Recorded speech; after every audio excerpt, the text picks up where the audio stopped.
from the time that they pronounced me dead was a good 45 minutes. They cut my clothes and then they paddled my heart because my heart had stopped. And I could see people screaming and crying, but I didn't realize that was actually my physical body because I was somewhere else. The only thing that I could feel, if you can imagine, absolute love and peace. There wasn't anything else to be felt. I was greeted by people I had known in the past. I'm back home again. Incredibly safe and felt at home. Welcome to Round Trip Death, everybody, and we're happy to have on the show with us today Daniella Gordon. Daniella, how are you? I'm doing very well, thank you. How are you? I'm great. It is such a pleasure. We have talked a couple of times already and got to know each other a little bit, and people are going to really like you today. They're going to like your honesty and your experience and everything else. So, and you're in Baltimore, Maryland, right? Correct. Okay. Do you want to tell us a little bit more about you? Sure. So, I'll be 56 soon. I have 3 amazing children that are all adults. I've been married and with my husband off and on for over 40 years since junior high school. We've been best friends since then. I went to college and studied psychology, which I really loved. And then I continued more education and I practiced radiology for a while, more in the trauma, critical care, intensive care, operating room, and emergency room. And my specialty, of course, was trauma as well as orthopedics. I really love that. I thought I had the best life then because, of course, you know, the income was good. I was just happy all around, you know, and until I had my car accident, everything changed. However, after I do talk about what happened, it kind of really happened to push my purpose more forward. All right. We'll get into all the detail of that here in just a minute. So 3 grown kids, any grandkids yet? No grandchildren. My 31-year-old just got married a little less than a year ago. So hopefully soon. Well, I will tell you, they are the best. I can't wait. They are absolutely the best. So I wish you many grandchildren one of these days at the right time and all that kind of stuff. So Daniella, one thing you left out, you're okay. You're allowed to brag about yourself a little bit. You're working on a PhD right now. I am actually, I'm done. It's just the last piece is the grading of the dissertation. Because it is a 10,000 word one, it's pretty long and really interesting. It takes a little while for them to grade it. So yeah, I have about another month and a half to 2 months and I'll have my doctorate as well. And this stemmed from this experience that made me go in this direction. Congratulations. I'm going to just start calling you doctor if that's okay. You can. I'd rather wait though. I'm very humble, Eric. I'm a very humble soul. Dr. Danny, how's that? Oh my goodness. It's going to be a big difference. All right. Let's go back in time quite a few years leading up to your near-death experience, bad car accident. But give us a little background. What was happening that day? What led you to that specific moment in time? So it's very interesting that you are the only one that actually asked pre, which is kind of interesting because that day, in the evening, we were invited for a holiday dinner. It was during the winter. It was in December of 1997. And the strangest thing that I couldn't figure out, of course, until after the fact was, you know, in the winter, us women don't care. We don't have to shave our legs every day and look pretty and all that. And that night, that evening, late afternoon, when I got in the shower, I was like shaving my leg, like I was getting ready for something, and it didn't make sense, but I was compelled. We were, after, you know, getting ready and everything, my oldest son, who was 5 years old at the time, and 2 of my nephews who always wanted to be with their aunt Daniella, we got into my car, and my husband actually got into his truck and was driving behind us because he did have to take a ladder over to where we were going to get on the roof or something like that. So he was actually right behind us when the accident happened. When we had left the house, we were driving down one of the main roads by us, and an old man ran a stop sign and hit the right front end of the car where my son was sitting. However, from the impact, I got all the impact where I was crushed and not my son. And I'm so grateful for that, because I literally would have been living a nightmare every day had my son gotten the injuries, God forbid, that I did. Yeah, that would have been horrible. So was he okay? He was. When my husband saw the crash, of course, he jumped out of his truck, and he didn't realize that I wasn't breathing, only because when he looked in the car, and my husband's a retired police officer now, so he's trained to look for the most serious injuries. And he absolutely did the right thing, as I think any mother would sacrifice their life in a heartbeat without even thinking twice for their kids. But my son did have a little bit of blood underneath his nose. So my husband went right over to him. Now, I couldn't breathe, so I started beeping the horn like very aggressively, just because I needed help. I just couldn't breathe anymore. But he was with my son. And in the accident, the way the car was hit, I got completely crushed, and my left leg was caught under the dashboard. And I think my head broke the mirror as well, like the rear view mirror. Definitely did. I sustained an enormous amount of injuries, but leading up to where I had passed away, once I was hit, immediately I knew that I couldn't expand my lungs. I couldn't breathe. I could not get an ounce of oxygen into myself. And next thing I knew, my entire life literally flashed in front of me. Right after all that, every worry that I could possibly have ran in front of me. And of course, it was all about my son. Like I said, I knew I was going to die. That I couldn't breathe, and I knew I was going to die. That was a given already at that point. Can I just interrupt and ask one quick thing? Some people have what they call a life review. Would you say that that's what your life flashing before your eyes was, or was it kind of different than that? Yeah, no, it was definitely a life review. Everything flashed in front of my eyes, and it happened so quick, but everything was there. And then it went to, every worry. And of course, with my son being in the car and my nephew, I knew that my nephews were okay because I did check. However, I remember every worry I had, like, is my son going to be okay? How's he going to grow up? What's going to happen? Every kind of worry about my child ran through my head. And then that was it. I ended up somewhere else. Okay. So you didn't have the experience of going down the tunnel that some people do. Certainly not everybody does. Seeing the light, all that kind of stuff. I think mine was so immediate, Eric. It happened so fast, and it was a really hard impact. It was pretty bad. My understanding was 911 had never received so many calls. Wow. As they did for this accident. It was pretty bad. Well, and that doesn't make your experience any less real. The fact that you arrived there quickly. Can you tell us where there was? Well, it was definitely somewhere I had never been before or never seen, much less ever experienced what I did. I remember right when I got there, my physical dead body was in front of me. I wasn't floating or hovering or anything like that. I actually, to the contrary, I felt very grounded, Eric, extremely grounded. I remember my head was positioned to the left and my feet were to the right. And it was, I can't, I didn't hear any voices or anyone talking to me. It was more like a very distinct knowing. You just knew.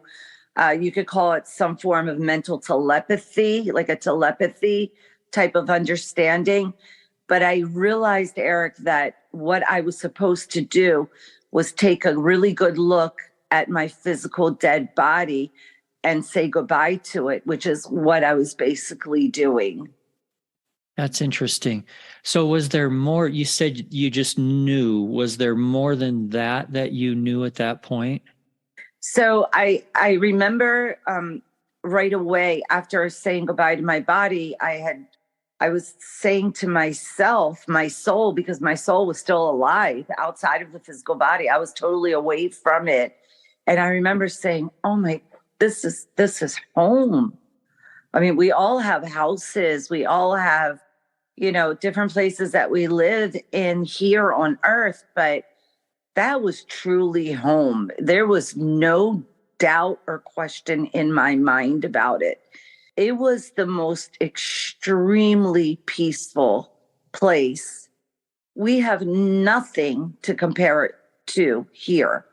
I get that question actually a lot because people will ask me, Daniella, how can you describe the peacefulness that you experience? And I will literally ask them, what makes you peaceful? Some people will say lighting candles, listening to certain music, taking a warm bath. Everybody has different things that makes them feel peaceful.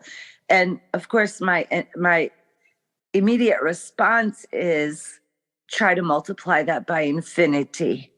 So you see, it's impossible because we just don't have anything anywhere like it here.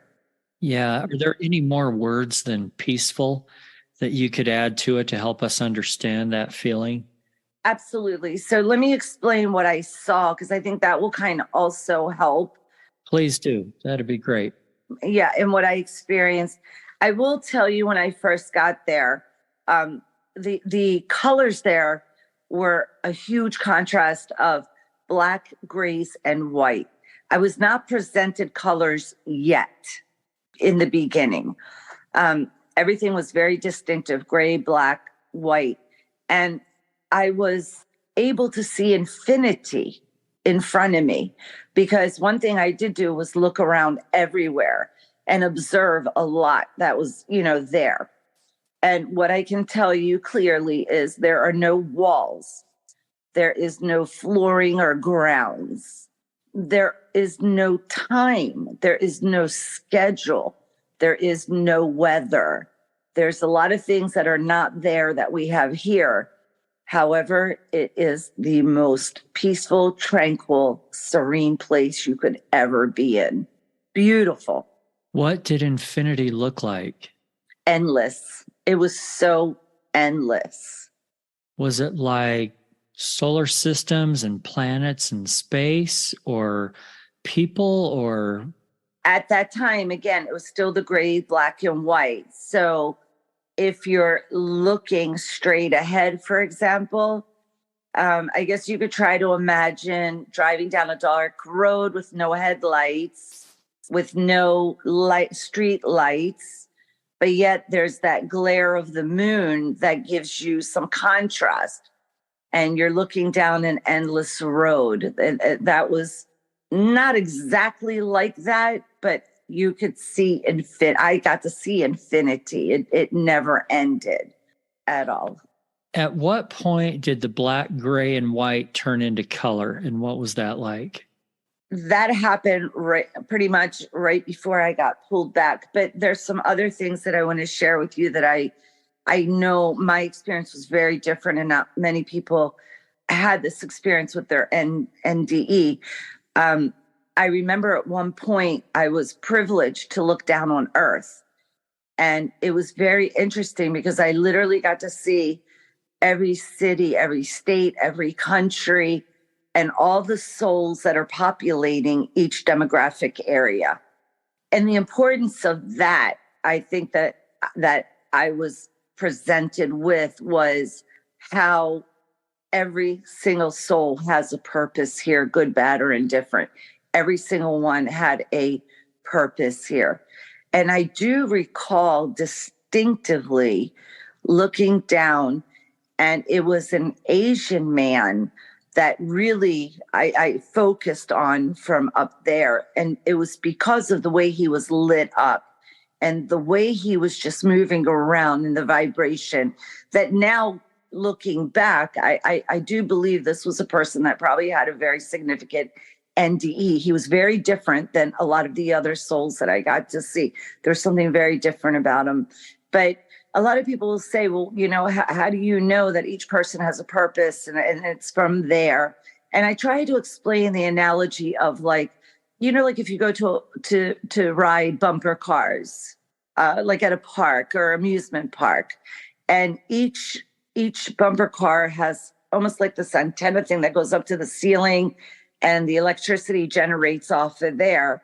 It was pretty much like that. Everybody had this form of antenna, a connection to have their purpose worked out here on Earth, play out, worked out, however you want to word it.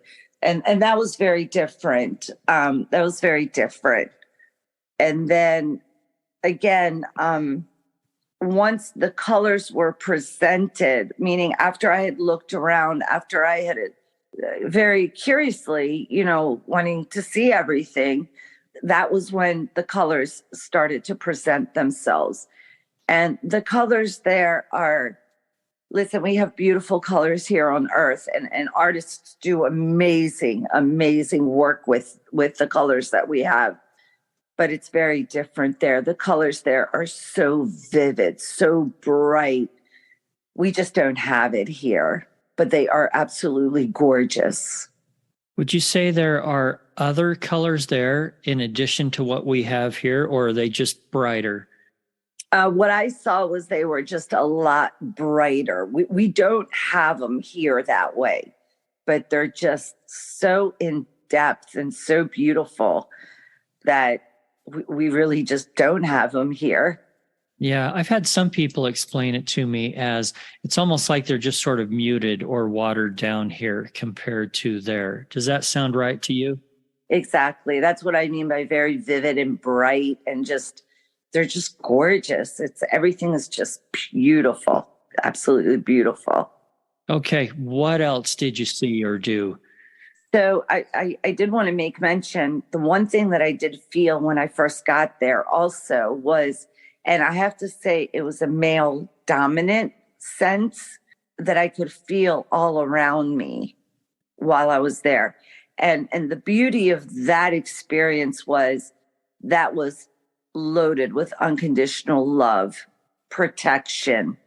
You just knew nothing was wrong. Everything couldn't have been more perfect, but it was more of like a male dominance. I didn't see the bright light. I didn't see a tunnel. I didn't see God. I didn't even see relatives, past relatives or anything, but that was very significant that I clearly still remember like it was yesterday.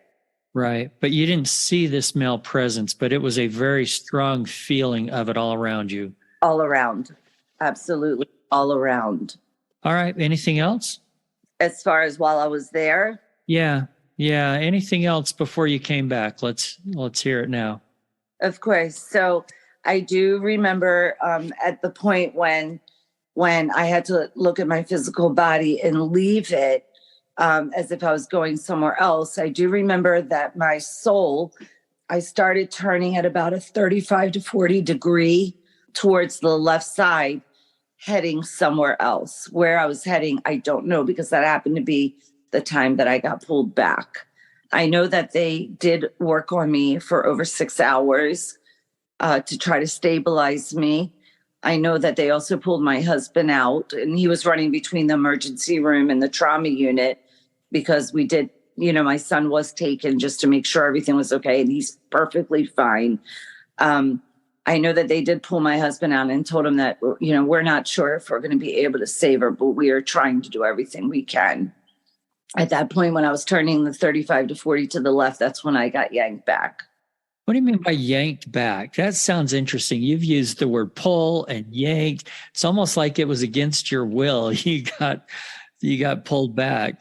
Well, you don't really want to leave there. I hate to say that. I mean, I'm grateful that I did, because I had a 5-year-old at that time and I need to be here. And my purpose was a lot bigger, after that experience than what it was ever before, but you literally get yanked back. You get pulled back into your physical body again. Was there anything that you remember about that process, or were you just all of a sudden back in the body? And then did you wake up physically? I remember waking up. Actually, everything is a blur. I mean, I sustained a lot of injuries. I was bleeding internally quite a bit. I've had a lot of physical damage from it. I've lost a lot of parts of my body, from the accident, from the physical impact. But you don't want to leave there. You don't want to leave there. But I remember talking to the paramedic in the ambulance. I remember finally being able to say something, and I kept telling him I can't breathe. I did have one of my ribs completely popped out of where it was supposed to be. It was very hard to breathe. And I kept saying, I can't breathe, trying to get that out. But he was amazing. He kept reassuring me, you're breathing. If you can talk, stay with me, keep trying to talk, keep this. And the next thing I remember, I was in the trauma unit with a bunch of doctors and nurses all around me, working on me. It seemed to never end. And then after that, of course, I'd stayed in the hospital for a while. Even after that, I went through, I stopped counting at about 30 to 35 surgeries, but realistically, between surgeries and invasive things that I've had to have done, I'm probably easily in the 50 some for that. I also had to use a wheelchair for a while, a cane for a while. I was in physical therapy and aquatherapy for way over 10 years to get my life back. I had to learn how to breathe right because I was breathing so shallow. It was so painful. Using my arms properly again, my legs. It was very hard. It was a very hard recovery, a lot of surgeries, a lot of emergencies. It was really a rough road. That's rough.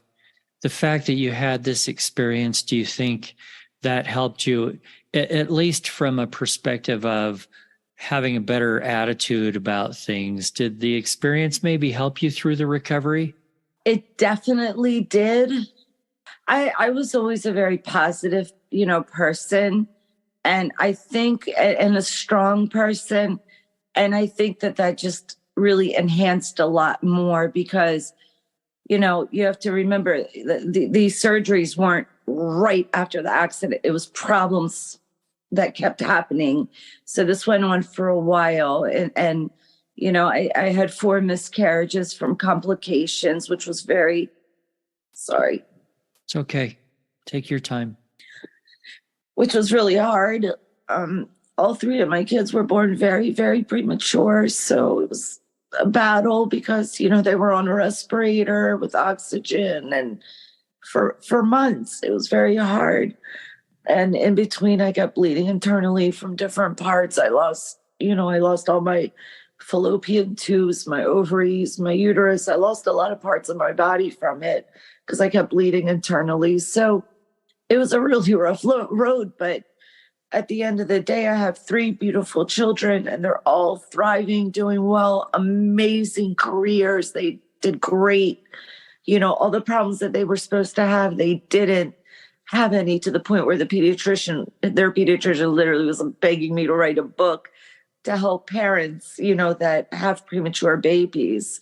But I knew I had 3 sets of eyes watching me. And I had to always remind myself that I have to set the best example, not to ever give up. I fell into really deep depressions at times from it, just because in the beginning, I couldn't even process what happened to me. This took me over 10 to 15 years to process what happened. And I had to get help from spiritual leaders who helped me a lot because all of a sudden things were very different in my life. Things that I was seeing, things that I was experiencing were very different, unknown to me ever before in my 20-some years. The accident happened when I was in my later 20s. And nothing like that had ever happened before.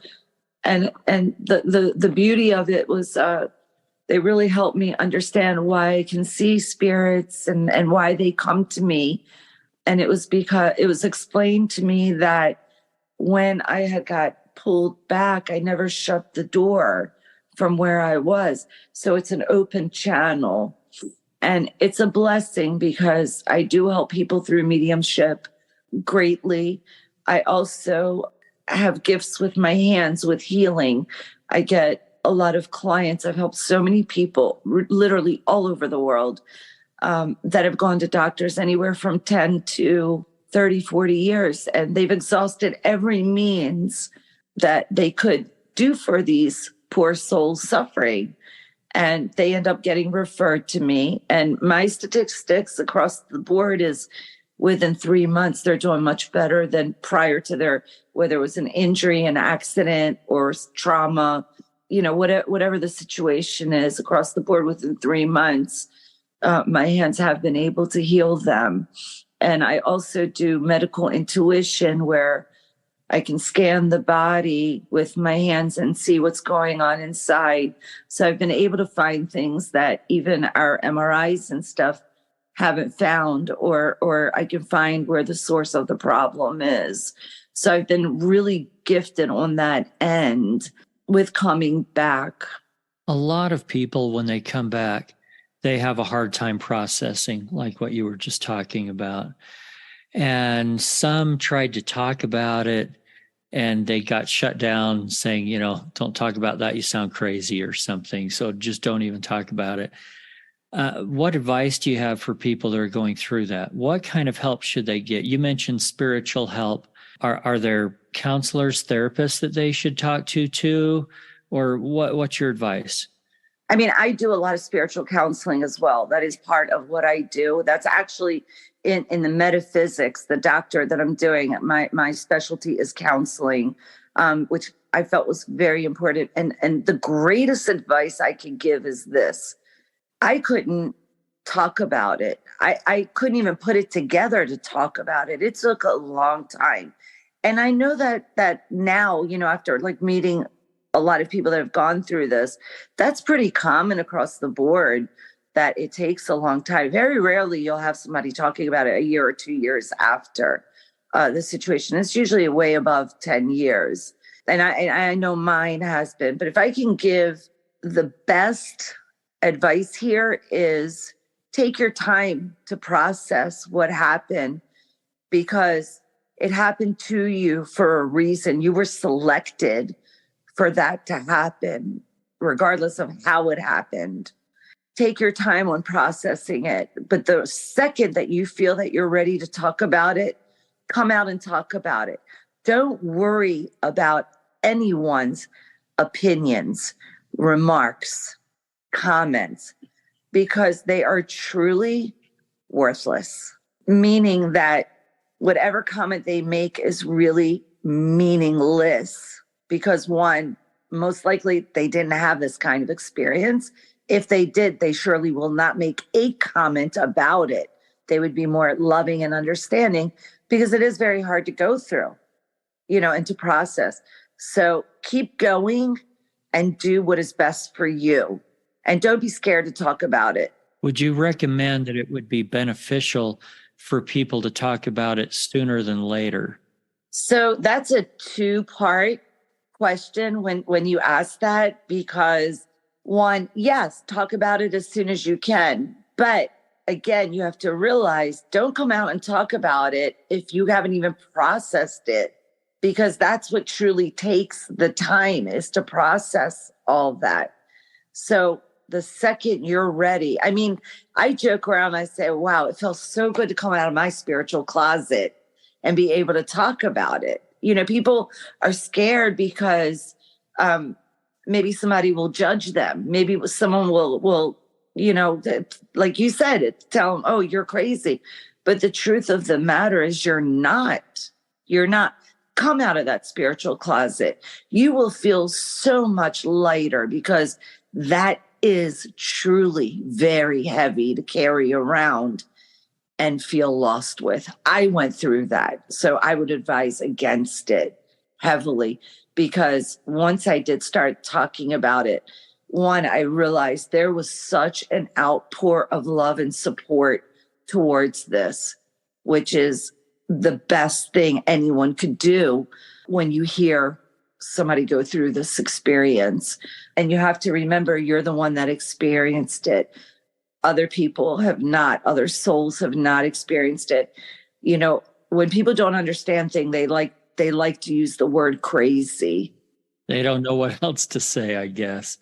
If it didn't happen to them, then there must be something wrong with it. Well, a lot of times when people call things crazy, it's because, and I hate to say it this way, it's because they've reached their limit. That's it. That's all they're telling you. Yeah. They can't comprehend beyond that. Would you also find that it's a good idea for some of these people to go to some IONS groups so they can just casually talk with other people that have had similar experiences? Absolutely. And what I love about them is they do a couple of Zoom meetings, through the month. Very interesting topics. You can pick and choose what you want to listen to. Enter the Zoom as you please. If a topic actually interests you, they hold annual meetings. They do a lot of nice things. I happen to know quite a few of the people that run them, and they're just incredible souls. Some of them themselves have had NDE experiences. So you actually literally find the community that you fit in, that everyone understands. Everyone is looking for answers, is interested or has experienced, something in regards to an NDE. So you're in a huge community of people that are very like-minded with experience. And that's actually, it's an amazing support system. Yeah, I wanted to interject just one other thing on this topic, and that is that not everybody remembers their experience immediately, especially if there's, brain trauma or, who knows what kinds of other physical traumas have happened. And that's okay. It doesn't mean that it's less real just because it took them 3 days or 3 weeks or 3 years or whatever for these memories to flood back. It doesn't matter, because whatever impact it has is your experience. There is no right or wrong. With my experience, I'll elaborate a little bit here, Eric, especially to the point where I got freaked out for the first time, literally scared for the first time. And it was actually when my 24-year-old son came home from the NICU. He was in the NICU, the neonatal intensive care unit, because I had to have him by live C-section at 5 months. I couldn't carry him for 9 months. And it's so hard when I talk about my kids, because they went through a lot, but they're amazing. But when he came home, I breastfed all my kids, and I literally kept about their bassinets right next to my bed, because it's so dangerous to sleep with a baby in your bed. And I remember the first day that my son came home, I had just finished breastfeeding him, and I put him in the bassinet. He had fallen asleep, and I had laid down. This was late at night. All of a sudden, the way my room was, my bed was positioned in my room, my bed was literally facing the door of the bedroom. And I remember I laid down, then all of a sudden I saw a silhouette of a man in a black suit with one of those big top hats. He would not show me his face at all, Eric, for the life of me. But I knew all he wanted to do was come next to my son's side and look at him. But I didn't know who he was. I didn't even know what was going on. I just knew I'm looking at something that is not a human being, a soul. I remember saying, you need to leave, get away. Like, I could feel how aggressively he just wanted to look at the baby. And I asked for him to leave and all, and I didn't know who he was. And he literally was saying to me, not by words, but if he was literally telling me that if you look at my feet, you'll know who I am, exactly who I am. Well, I did look, Eric, and I didn't know who it was. So I asked to leave, and he was respectful and ended up leaving. Well, mind you, I was freaked out that whole night. That the next morning I called my mom, And I asked her, is there anyone in the family? I mean, the shoes that he was showing me were so weird, Eric. They were literally shoes without the front part of the shoe on both feet. So I was asking my mom, is there anyone in the family that I don't know about that might have something like this? My mom didn't know anyone. I called my dad. I spoke to, family and stuff. Nobody knew. Well, that afternoon when my husband came home, he could see I was crying and I was very distraught. And he had asked me what was going on. And I said to him, please come sit down. I want to, tell you what happened here, because it literally scared me half to death. So he did sit down with me and I explained to him what I saw and everything. And then I told him, I said, but honey, he wanted me to look at his feet. He said, just by his feet, I would know who it was. And I can't figure it out. I spoke to family and everything. I can't figure it out. He goes, well, what do his feet look like? And I told him, I said, it was a pair of shoes with no front end on both of them. And he looked at me and he goes, do you know who that is? And I said, no, I wouldn't be like this if I did. I don't know who it is. He said, that's my grandfather, David. And I said, well, how do you know for sure? And he said, because he had gangrene on all his toes from some infection. They had to remove his toes and make custom shoes for him.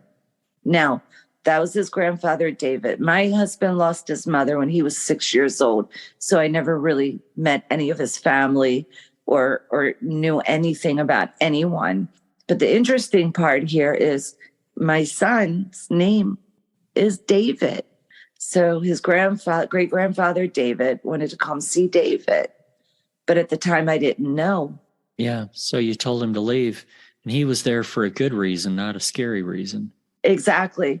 But the beauty of it was he came back quite a few other times, and he actually really helped me with quite a bit of things. And that was when, at that point, Eric, was when I went to the spiritual leaders and said, listen, I need help. I don't understand what's going on here. And that's when they explained to me, because you never shut the door when you came back, they can come in and out as freely. But if you're scared, you can always shut that door. Well, I didn't feel scared anymore. It was actually a blessing because it's helped with a lot of things too. Yeah. Well, we're nearly out of time. If you don't mind, I want to jump backwards just a little bit. We talked about a life review for a second. Do you remember any of the things that happened in that life review? I do. I'm a very family-oriented person. Even like my best of friends, I've had them since I was like 12 years old, if not even before, until today. So I'm a very loyal, committed, family, good friend, type of person. I've always been that way. And it's interesting you asked that question, because in my life review, not only did it go through everything that I did, but it also presented everybody that was really important to me. Did you see any, was this all good stuff? Were there things you felt guilty about? Tell me, what was the point of it, I guess? My experience was actually really good. My life review was really good. I didn't have anything like negative or felt remorse for anything, but I'm more of I'll give more than I can ever take. So I think it lined up with my value system and things like that. I didn't have a negative life review. It was just interesting how it literally felt like it was in a couple seconds, but it was so much. And most of them are very positive. Or if there was something negative that they see from their life, it's not presented in a horribly guilty way. It's just hey, look, and let's learn from this. I'm glad yours was all positive. And Eric, I will say this to you also. As quickly as that happened, even when I landed in heaven, because I like to call it heaven, it was very beautiful and peaceful, that way you would think heaven should be. And it was. I will tell you that even during the time that I was there, I had received such a download of so much information that even that seemed to happen so quick. But when people asked me about it, I would literally probably have to write, 2 books or something to put all that down. All right. Leave us with a good message here. What did you learn that you can pass on to everybody? very firmly, very firmly, always love as much as you can. Always give as much love as you can. Don't ever judge anyone. That's not what you're here for. I love brief and precise. That's great. Yeah. I mean, to love, to care, and to never judge. And most importantly, be understanding. Even if it's hard for you to understand, be understanding.